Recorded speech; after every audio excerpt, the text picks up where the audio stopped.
All right, y'all. Without any further ado, this is a very, very, very special edition of Uncle Bobby's Country Corner where real men don't play. To my immediate left is a part of American history, Mickey Stevenson. Welcome to Uncle Bobby's Country Corner. Welcome to be here, Bobby. Man, that song, I had no idea how many times me and the fellas in Murfreesboro, Tennessee, hanging out on the corner of University and Reed Alley, we used to huddle up and try to make that work. Little did I know, all these many years later, I'd be sitting across from a man who I've gotten to know well enough to feel that we're friends. Because I'm going to tell you what he did for me. First of all, he's not a relic whatsoever. And in the second half of the show, we're going to talk about his life right now and how he's still moving the needle in the performing arts arena. But when that song came out, man, it was a whole lot of shaking going on, and it started in the city of Detroit. And if you would, kind of just take us back through how Motown became Motown. Well, that's going to take a while. But I tell you what, I'll start with that particular song. That's a good spot. Yeah. When Berry Gordy came to my office, let me go back a little further. Berry bought his sister's record company and put it into our company, which was Motown. All right, family Motown, blah. All right, now when he absorbed the company, she had Marvin Gaye and Harvey Fuqua. Remember Harvey Fuqua, Moonglows? Right, all right. Harvey brought Marvin to Berry's sister's label to kind of help build that label. And Marvin was singing just jazz, and Harvey was producing. Lamont Dozier of Holland Dozier was the piano player and artist for that label as well.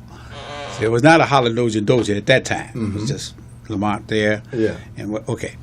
Now, but moving right along, when Berry absorbed that line, and he knocked on my door, and I said, "What's up, Chief?" I call him Chief.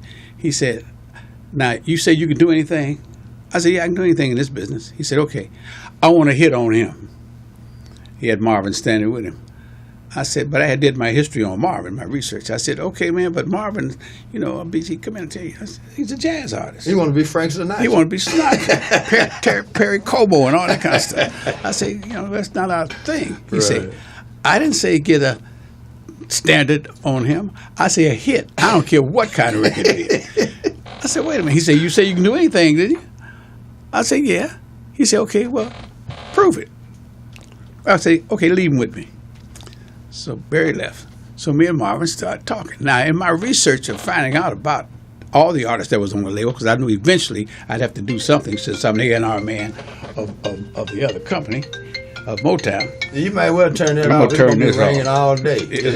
Oh, you know that. You know about that. So I said, okay. I studied Marvin's stuff, and I found out that in the other songs on Marvin's album, he put out about 2 or 3 jazz albums. Mm-hmm. I said, okay, you write some pretty good lyrics. He said, yeah. I said, well, you're a songwriter along with being a singer. He said, well, I do what I can do. I said, let's write some songs together. He said, man, you'll write. I said, you write some songs with me, and I will do a jazz album on you. He said, I got your word on that, William R.? I said, you got my word. So he said, okay. So we started writing together. So after 6 o'clock on my hours of working the company business from 9 to 5, at 6, I started doing some producing and writing for myself. So he and I start working together. And we do songs for maybe Contours, the Four Tops, and female group, and we're got 3-4 songs working on constantly. This was going on for about a month and a half. Now, at the company, I had maybe 5 rooms. In those rooms, we had tape recorders, pianos. And the old tape deck, with the 2 reels going and blah, blah, blah. Okay, so we had that rolling. And the purpose is every time we get an idea or you come up with a moment, you got to record it, because if you don't, those things is gone. Yeah. So we had to keep doing that. So over a period of this time, we're working on this tune, And I had Marvin's lines and my lines as we writing together. I come up with a verse or melody. Hey, baby, why don't you come on back? And he'll sing his. He tried to go, hey, baby, why don't... I said, no. You got to go to church, brother. Why don't you, baby? You got to get down. Yeah. So, of course, we started rolling. So I come in the office about 2 or 3 months later. I go in, and I clip all of my parts of the song out. And I tape all of his together. Now, in those days, you had to take a razor blade, cut the tape, take a piece of tape, put it on it, and seal it together to tie them up. Wasn't like a computer where you can just press a button and close stuff up. Right. So Marvin comes in that evening. I said, I want you to listen to something. I pressed the button. And he heard all of his verses tied together, soulfully. Mm-hmm. He said, oh, man. I said, how'd that sound to you? He said, that sound pretty good, man. I said, do me a favor. Why don't you sing this song? I knew we were doing it for whatever group, but why don't you sing this song? Here's what'll happen. It'll take me off the hook with Barry, because I promised to get a record on you, and then I can do your jazz album. He said, you want me to record this tune? I said, you see you can do it. You're listening to yourself. I said, any part of the song that's not comfortable for you, because we have the earphones on in the studio, I'll just sing it in the mic, and you just follow that. He said, so you're going to be with me all while I'm doing it? I said, yeah. I'm going to produce it. He said, okay. So we go in the studio. We had cut the track. Now he's singing on the song. After I dubbed him in about 2 or 3 moments, he didn't need me no more. He go like this, I got it. So he finished the song. So I go to Barry. I said, he said, man, me and Barry bet $500. He said, I said, okay, man, give me $500. He said, for what? I said, here's Marvin's tune. He said, I said a hit. I said, here's Marvin's tune. Give me my $500. He said, let me see. He put it on his box. He played it. He said, oh, man, how'd you do that? I said, you don't want to know. Just give me my $500. So that's how Stubborn Kind of Fella got recorded. My Lord. Yep, yeah. You follow me? Yeah. Of course, it didn't stop there because now Marvin said to me, okay, man, let's do the jazz album. I said, Marvin, the sales department told me I had to have a follow-up. Now, I need you to, let's give me one more. Give me one more tune so I can, get them off my back. Right. And then we'll get into the jazz album. Yeah. We do Hitchhike or something like that, right? Man. Another hit, right? Yeah. And now I saw him again. Hey, Marvin. He said, shut up, William Marvin. I ain't going to never get to this jazz album. I said, well, how you like where you going? He said, I like it. So that's how Marvin Gaye became the Marvin Gaye. You know what I'm saying? But, I want to go off the grid a little bit because you have a book out, and we'll discuss that more in the second half of the show, that's entitled The A&R Man, right? Mm-hmm, mm-hmm. And people can buy that on Amazon. On Amazon. There it is right there, The A&R Man. Yeah. Now, was there a such thing as an A&R man before Mickey Stevenson? Yes, there were. Every company had its A&R man. And that's how, and the job is the description of the job is the same. It's artist and repertoire. That's what the A&R represents. And every company had to have an A&R man because he was the guy, and I don't think they had any female A&R men, as I remember back then.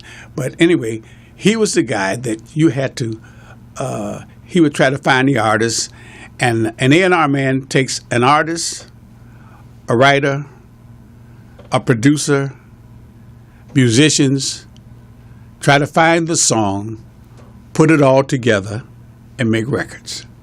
That's the purpose and the points of that job. Mm-hmm. So that's a little different than Motown, though, wasn't it? No, same. Only we went at it with a passion. In most cases, A&R guys in my time, they were 9-to-5 workers like anybody else. More or less an assistant to finding artists to sit down with a board and a board decide we have 9 acts here we found over the last 3 months, and different people in that board would make decisions and vote on whether they use that artist or not, et cetera, or even sign that artist. But at Motown, we didn't have the luxury of that. We were a company very tight, very close, and my job was to answer all those questions. When I brought the artist, I didn't have a board to discuss whether we signed them or not. When I brought the artist, I brought the contract, sign it. You follow what I mean? Or take your business someplace else. Real simple.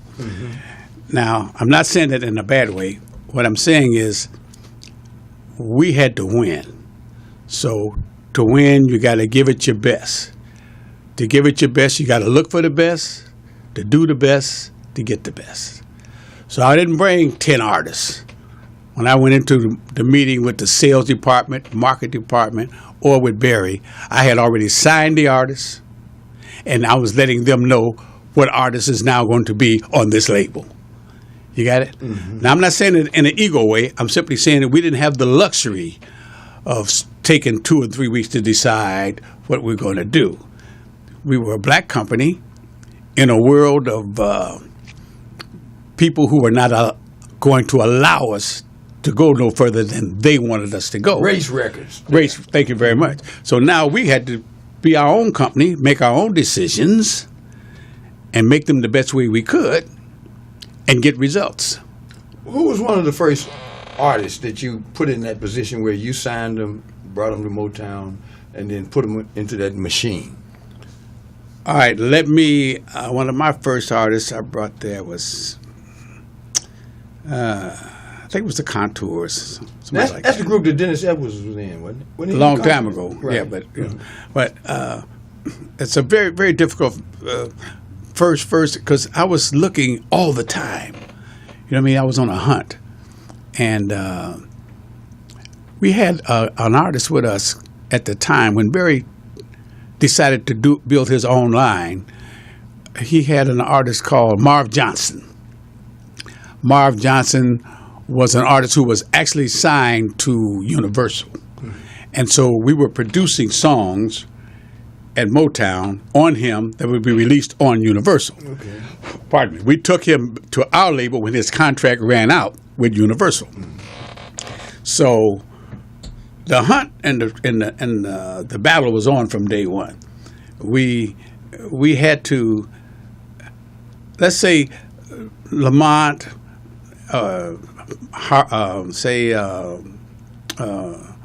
other producers there would bring in artists as well as I would, but they would have to bring them to me. Right. I was the board, shall we say. Okay. And I would listen and say, or I like that act. Okay. Let's keep that one. We'll sign that one. Okay. And so it went like that. So say, who's the best artist, the first artist I brought? Let's just say some of the ones we signed came from all of us hunting. Well, and I wanted to back up my claim that you were an architect of the music and the soundtrack for the late 50s, the 60s, the 70s, the 80s, and the 90s, and have it be a truthful statement. And you just emboldened me to say that now, because now I better understand how that was different with respect to what A&R people typically do. You see what I'm saying? Mm-hmm. Because you had Smokey and some other people who were attracting artists. Hunting. Right. Hunting is the word that you're using. Now, that takes me to the greatest studio band in the history of recorded music, known as the Funk Brothers. How did that come together? Almost in the same way that we found the artists, only in this case, I was a solo individual doing that. When I had made my decision to go with Barry with this company for $5 a day, let me repeat that, $5 a day and all the chili you could eat. It's all in my book, but I'll tell you about that. When I made my decision to go with this, Smokey, who I call my brother, he was with Barry as a friend and one of the people in the company. So it was Barry Gordy, Smokey Robinson. Then it became Berry Gordy, Smokey Robinson, Mickey Stevenson, right? Smokey had a session coming up, and he said to Berry, "Oh man, you got Mickey in here?" And he turned right to me because we were in high school singing, like you say, on the street corners together, right? Yeah. He said, "Man, Mickey know all the musicians. He know everybody." He said, "Man, I got a session coming up in a couple of days, and I need some great guys to play." I said, and my line was at all times, "I got this. Don't worry about it." So I went out looking for the best musicians I could find. Now, to make that even clearer, there were great musicians in Detroit. And getting the best was getting the best that would work under the terms that we had to operate under, not the terms other companies were operating under. They were paying more money than us. They had more artists to work with than us, but they didn't have the love and care that we brought to the table.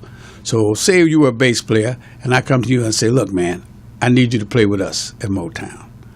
Now, I know you're good, and I know they pay X amount of dollars. We ain't got that kind of money. We got this kind of money. But I promise you that as we grow, you'll grow. We cannot grow without you because you're going to be part of the fiber that makes records. So you will be the bass player here with this company without no other choices with other people. You got it.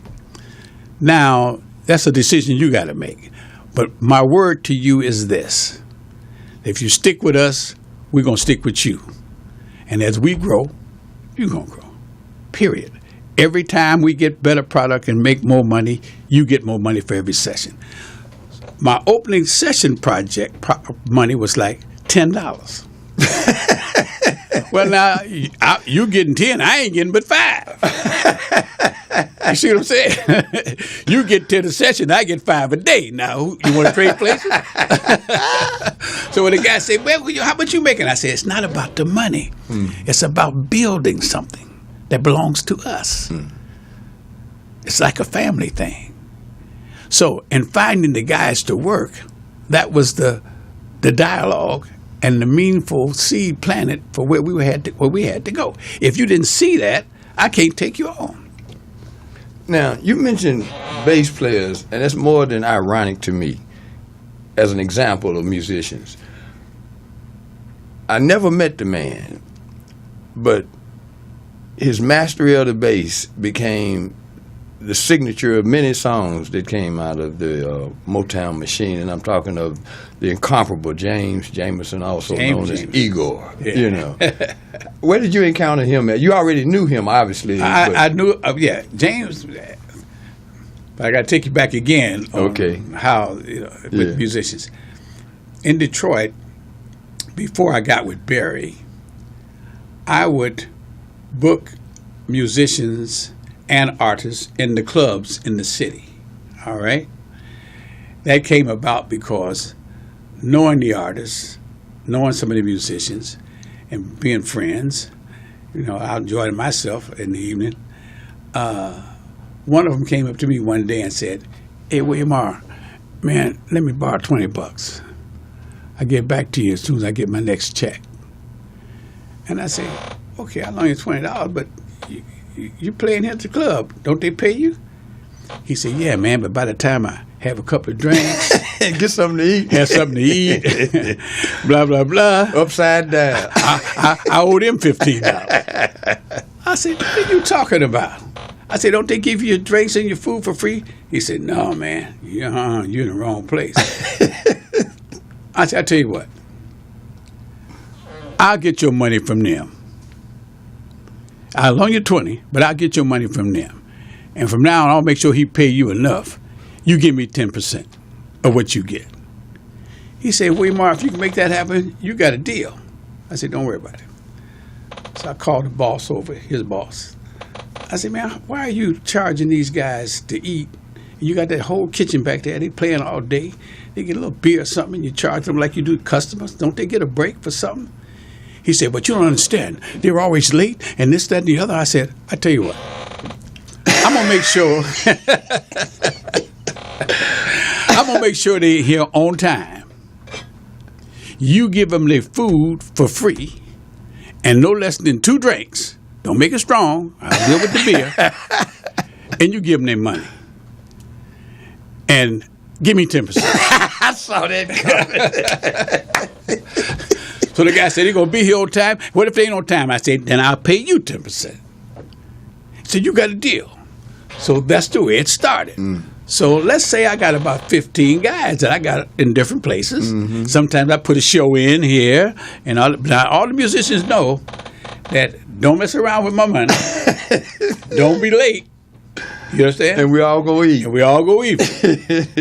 So when it came time when I took the deal at Motown, and Smokey knew that I was, dealing with the guys, and I had the best guys, but I wanted better guys for Motown. But so I knew James Jamerson when I used to watch him play, and what I loved about this guy at the time, he was playing upright in the clubs. But you know how musicians could like Jamerson would be playing, and he'd be singing his notes before he hit them, like right, yeah. Marshall Hawkins does. Yes. Now when they do that, man, that means they love this instrument. Right. They know exactly. You can't have that on the record. Yes. You know what I mean? So I said, man, you got to come and go, but you got to go with me to Motown. He said, man, the way you help me out, whatever you say. I said, now I won't interfere with your gigs at night. Because when they close at 1 and 2 or 12, whatever they close, then that's when we start recording. So now you can keep that money, and then you can make this money per song. He said, well, you going to guarantee that we tomorrow? I said, have I let you down? He said, no. I said, then I ain't going to let you down now. He said, you got a deal. So I went to each guy that I liked, that I knew had that quality, and propositioned them the same way. And they started joining me. The only one I didn't get in a hurry was Earl Van Dyke. Oh, he was a monster. Absolute beast. I got Earl Van Dyke because James Jamerson, Earl Van Dyke was with some band that had come to Detroit. Because he was from Tennessee, wasn't he? Yeah, but they had some show he was with, and he was the organ player for that show. And they didn't get paid.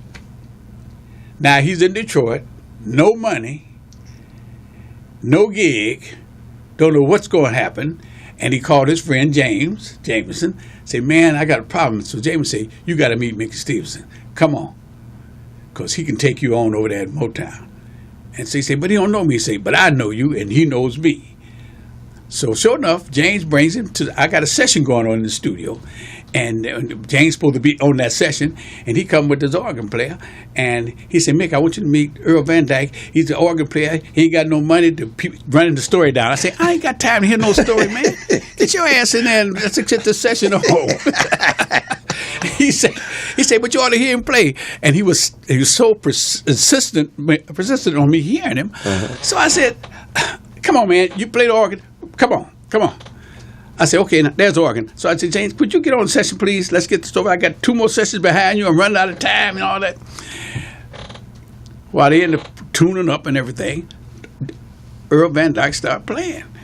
And when it's time for the producer to come in and get that particular song on, and they had the groove going, Earl was right in there hitting it. And I said, wow. And Jameson going like this, I told you. I told you. You know what I mean? So I hired him on the spot. I guess so. The percussion relationship to the rhythm section, what part did you play in constructing that signature formula that became the foundation of the Motown sound? I mean, I can't take the credit for it because I'm involved, but I can't take the credit. We had a drummer named Benny Benjamin. Benny Bongo, wasn't it? No, that was Bongo Eddie Brown. Oh, okay, I got him mixed up. Okay. Benny Benjamin. Benny was the baddest drummer in history. I wrote about him in my book in more detail.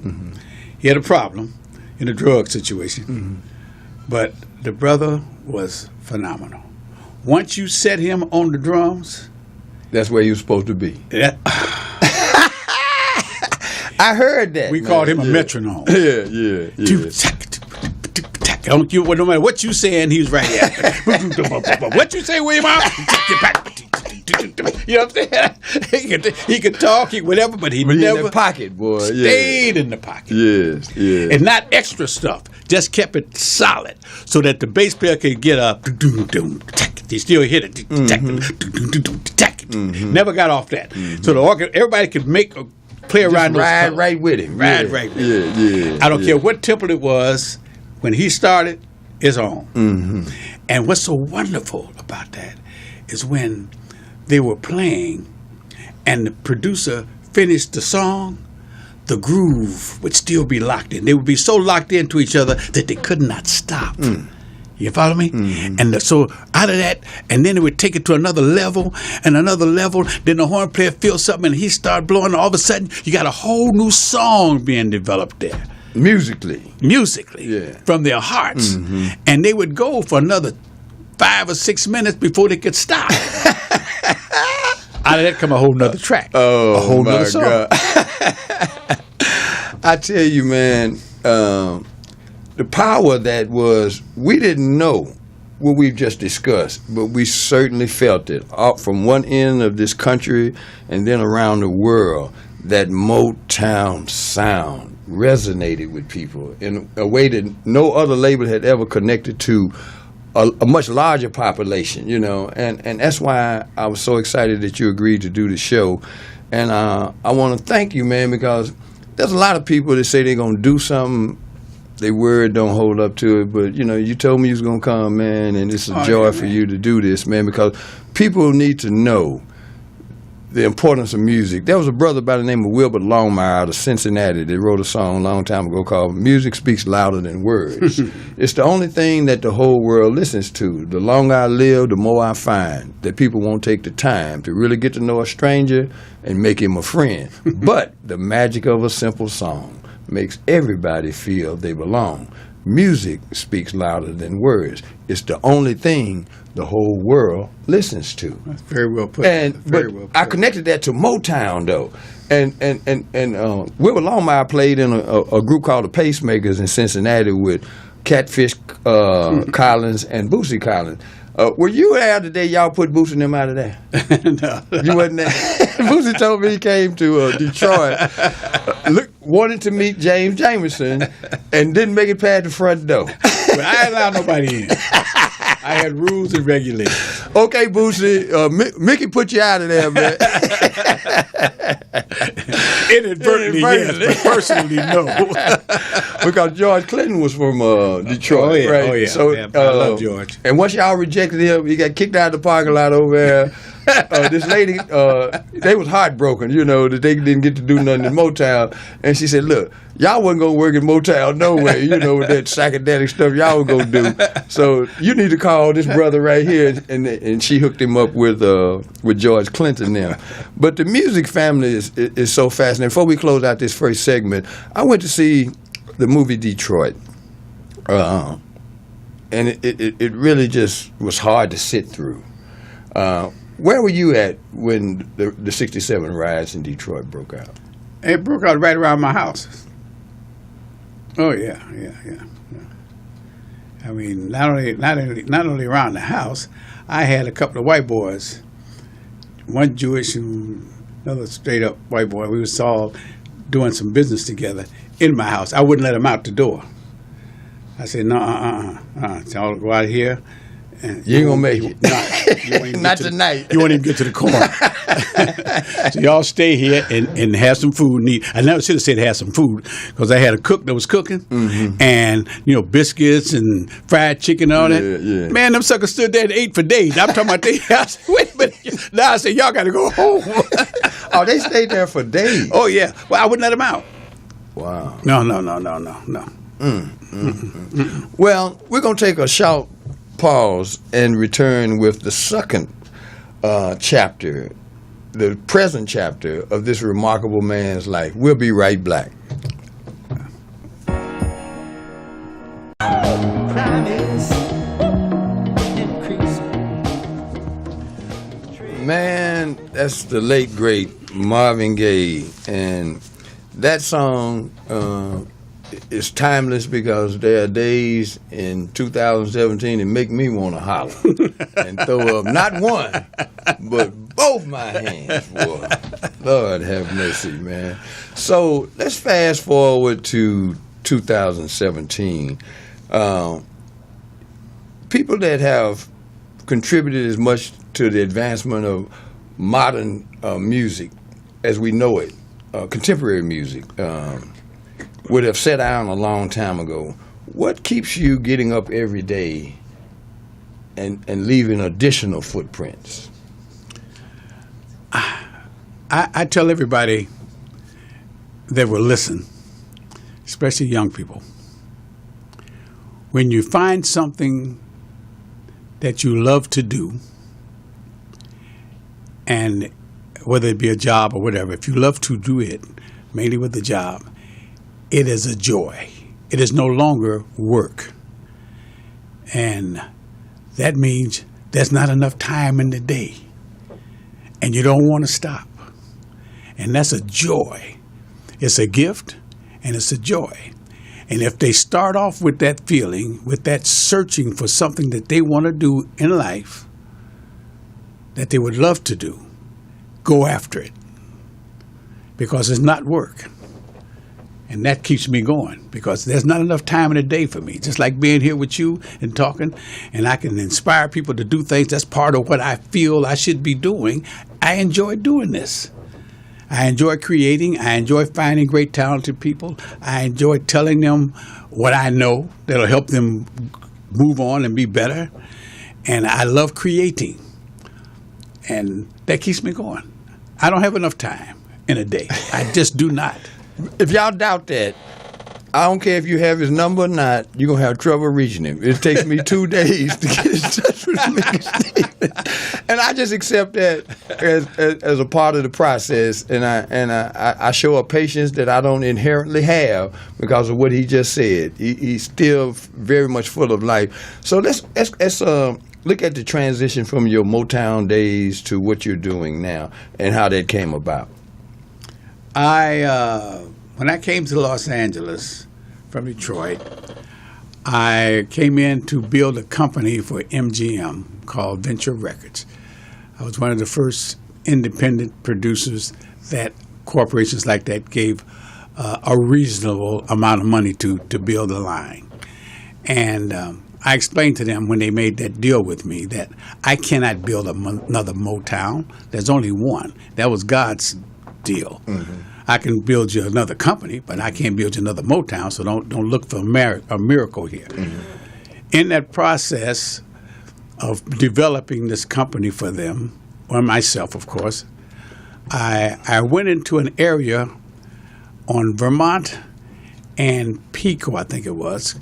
It was called Inner City Cultural Center. And there they had a lot of young people striving in this industry to be somebody. And they had dancers, writers, choreographers, they had directors, had a little stage, held about 200 people in the whole place. And they had a bunch of rooms, a gym, and I looked around and saw all these young people and some older ones in there striving, coming every day. There was a guy who was in charge of the artist part, and his name was Cliff Rockmore. Cliff Rockmore was a director and a teacher. Cliff was from Detroit. So Cliff called me, and he said, man, you got to come by here and say a few words to these people, to these students, these kids and all. And they know who you are, and it would be really a great help to me. So as a Detroit, you know how we do each other. Homies. I said, okay, man, I'll run by there. Mm-hmm. I ran in, and they started asking me some Motown questions. They were raising their hands. All of a sudden, I'm in a classroom, you know what I mean? And I'm talking and everything. And then Cliff said, well, we're doing this show, man, so would you write a song for our show? It's a musical, it's a play and all that. I said, well, I don't write songs for plays. I write records, you know. They say, well, we just want one song from you would be and the whole place went crazy. Please, yes, Mr. Stevenson, blah, blah, blah. Well, now they touched my heart. I said, okay, well, what's the play about? So they said, get up on the stage now. Let's show them a bit. So they got up. I saw these young people working. directing and acting. And I said, okay. So I told Cliff, I said, where would you want the song at? He said, well, right here at this spot. Could the song go there so we don't have to explain that moment? I said, so you want a song about that moment? He said, yeah. I said, okay, I'll give you a song. So, of course, I went home, wrote him a song, brought it back. The next day, I'm there in the studio and had the piano player in there. I did the song. I even sang it personally and all that. And the place went crazy. So they went on. Then they said, could you get us one more song at another spot? So you see where that went from one more song. So in the process, I started learning about theater. From the bottom line, about actors, actresses, and what it took, to make it happen. Now, Cliff was very, very good. And I found myself the next time they asked me would I write the song for this whole show, this particular show. So I said, okay. So now I'm coming by there every other day. I'm coming by because I saw the energy, the love, it was just incredible. When the government or the city would pay them money to keep this place open, when they were broke and they needed like $1,000, something like that, they said, we may have to close down for a while because I said, how much is it? They said $1,000. I said, yeah, I'll give you the check $1,000. When you get the money from the door, give me my money back. So I found myself doing that with them on every 3 or 4 weeks. I had to give them a couple of $1,000. Right. But I learned more from them than they learned from me and from my. It was a fast change, actually. It was phenomenal. And I learned about theater. Now, my brother, who's a great director and writer and all that, I put him through school in New York.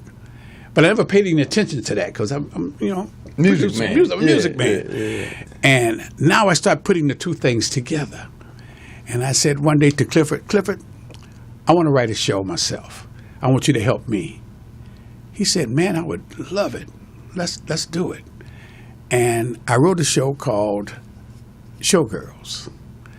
And we started putting it together and all that, and he helped me and all that. And I put that one aside, brought a great audience. The show ran for months at the Inner City Cultural Theater. And then I wrote a show called Swan. I took a Marvin Gaye, a Teddy Pendergrass, whatever, and made them all one character with a spiritual thing connected with it. And it went over so good till New York came out to look at the show, to take it back and put it up Broadway style. Yeah. And Clifford and I, they flew us into New York. All of a sudden, I found myself in a whole nother world. You know what I mean? And that didn't develop because the guy got sick that brought us in. He had Annie. He was one of the producers of Annie. Yes. And he got ill, and so the whole thing, went out. But I didn't stop. There I met some great people in New York that were in that business. They said, man, you're a Motown writer. You're doing plays and stuff? I said, well, I kind of fell into that. But like anything else, I loved it. I love the people. I love the struggle. I love them developing themselves and all that. And it was kind of the same with the artists, because whether you're a singer, a writer, or producer, whatever, if you're spending your time and your energy making it happen, believing in yourself, studying and going at it, it's the same move. You know what I'm saying? And the results are the same. If you put in enough time at something, you become a professional at that thing. And that will make you a living. If you put in more time and really devote yourself to it, you become more than just a professional. You'll become, and you will make, and you'll make more money with it. So money should not be the aim. Developing the process should be the aim. That brings the money. Right. So, to make a long story short, it put me into the theater business. And out of that, I've done, since then, maybe 5 or 6 shows, won 15 awards. I have some wonderful shows out there. So that's what I am doing today.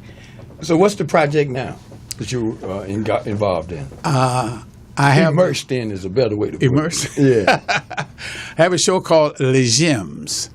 Les Gems is a an extension of the original Showgirls piece I did back then, only developed to another level, bringing in the problems of today for women. And I have 5 daughters, so I'm really serious. You know something about this. I know something about that. Okay. And it's a wonderful show. We're in process right now. As a matter of fact, I'm going to bring the girls down here for you. Please. I'll bring some of them in and let them tell you how do. they feel about doing this wonderful piece. Yes. And the name, I got the name Les Gems because I was called out by some organization in Nashville, Tennessee. That's next door to where I'm from. Murfreesboro is 30 miles from Nashville. Oh, really? Absolutely, yeah. Okay, I was called in there to speak. The woman that owned the newspaper, she owns them in 3 different cities, Nashville, Memphis, and someplace else. Okay, the Tri-State Defender. Yeah. They called me in to speak for their organization. And I went in, and they heard about my book and everything, and they wanted me to talk. And I had no idea what they did, but I liked the way they spoke on the phone, and et cetera, et cetera. I'll go in, and before my time to come up to do my speech, they had 7 girls on the stage, all of them graduating from high school, going to college. And these young ladies were incredible. They were going after incredible careers. I mean, wonderful. They were all AA students, the whole 9 yards. Well, the ladies group that brought me in was called Les Gems.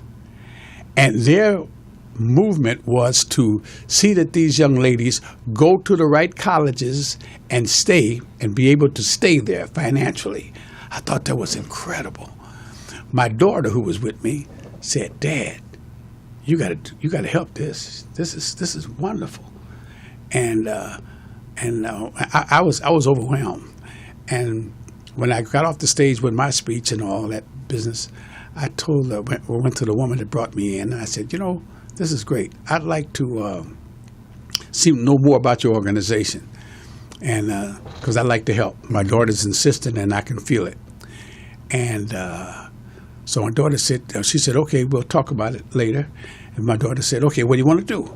I said, "Well, I'm going to change the name of my show to Les Gems because the meaning is the same, only mine is visual with music and et cetera, and I'm going to donate part of the proceeds to this organization so they can make more girls develop and et cetera." She says, "Oh, Dad." I say, "But I like the approval of the ladies' organization." So they had me come to Washington to meet the major part of the group. Of course, I went in and did another speech and all that. Told them what I wanted, and they said, "We would love it." That's incredible. So now I am so happy that I can. My daughter, of course, she passed, and so I devoted myself to make sure that this happens. And now it's happening. And we're in the process of developing this show, and I'm very happy about it.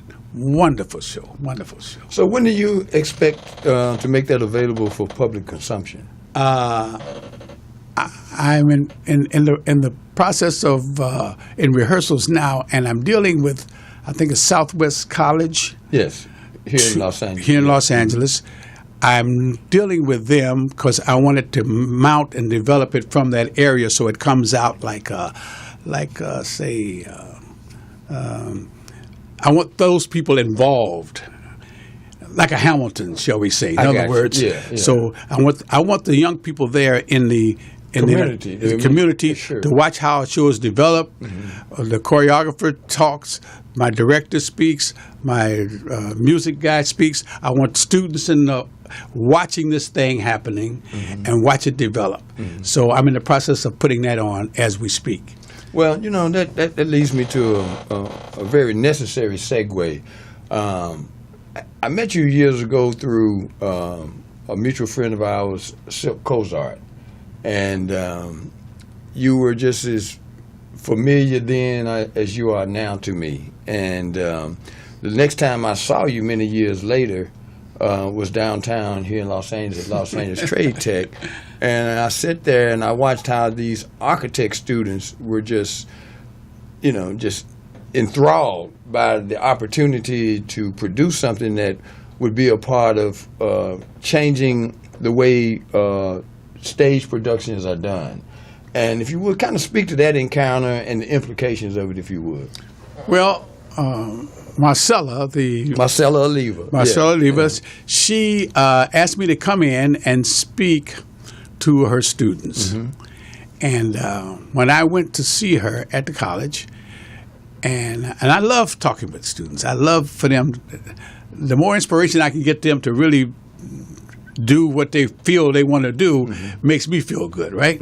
So I'm there, and when I was walking around her particular area, I saw the architects, the statues, the buildings, the plans, things that these people had developed and built and made, small formulas of it that's going to be put into main uses and built structures, right? Usable structures. And I said, wow, what a lot of talent in this room. And it came to me, I wanted to do a production there in the school and some shows and plays and stuff. And they had a wonderful place to make this happen, but no stage. And so when I was talking to Marcella, she said, well, you know, we got a place out here, we got a place over there. I said, but you don't have a stage, but you got the makings of a stage. She said, what do you mean? I said, your people, they build anything. Build the stage. Build a stage that can go up and down. And dressing rooms on both sides. You got the best people in the world, and you're one of the best architects in the business. She said, what a great idea. And from that point on, they started. And it got so incredible. 2 months later, she called me. She says, you got to come in. My students have something to show you. I said, okay. So I come back out to the college, and I'm in the room, and I said, she says, I said, how many students will be there? I was going to surprise the students. She said, about 40. So I told my assistant, I said, give me 40 of my books. Let me just give it to them as a gift from me. So I brought the books. Now I'm thinking I'll be there for a few minutes and, pass out some books, sign, say hello, and wave at everybody. When I walk in, they got the screen up. Everybody's quiet. She says, Mr. Stevenson is here, Mickey Stevenson. This is the cast. They have something to show you. She puts that button on the screen, and I saw some of the greatest stages designed by these wonderful people ever. They took the time to go out in different theaters and shows, look at stages, come up with their concepts, sit with Marcella, lay out the plans. They had it by inches, numbers, names. It was incredible. I found myself sitting there for 3 hours because I had to see every stage, right? It was incredible. And they got it together right now. They're down to about 5 good ones. Right. That because you can't take all of them. You got to break it down. And I hated to let some of them go, but you got to get down to 1 or 2. But when we met there, they were talking about the finalizing of those stages, and it was wonderful. Well, see, the reason I brought that up is ideas are still emerging from that collaboration, because vocational training became ignored and neglected for 2 generations, and 2-year colleges are now something that people are looking at more seriously, and watching what happened over at Trade Tech through Marcella. And one of the people, the reason I was there is a gentleman that we're going to be meeting with after the show tonight, Wayne Fishback, and some of the ideas that we have, and we're excited about doing something. And you just gave me another idea about an event that we're going to do sometimes in October here in the Leimert Park. We may get a little sampling of Le Gym. You see what I mean? That's what we're going to do with that. Just based on the energy. And one thing I want young people to take into consideration, and that is the circle of life. And as you go through it, if you do it to the extent that you have done it and inspire people like me to continue doing it, it does leave a trail.